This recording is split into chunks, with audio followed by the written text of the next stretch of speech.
محبت سے انکار پر برہم نوجوان نے لڑکی پر چاقو سے حملہ کر دیا، جس کے نتیجے میں لڑکی شدید زخمی ہو گئی۔ یہ واردات تلنگانہ کے ضلع نلگونڈا میں پیش آئی۔ اطلاعات کے مطابق لڑکی کی شناخت نویا کے طور پر کی گئی ہے، جو ایم جی کالج نلگونڈا کی ڈگری سال سوم میں تعلیم حاصل کر رہی ہے۔ ملزم روہت بھی اسی کالج میں بی بی اے سال دوم میں زیر تعلیم تھا۔ روہت نے محبت کے نام پر لڑکی کو ہراساں کیا تھا۔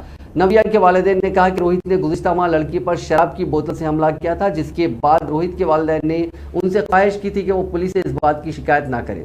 ذرائع کے مطابق نویا اپنی سہیلی شریشتا کے ساتھ مل کر ایک اور سہیلی سے ملاقات کرنے فارسٹ آفس گئی تھی۔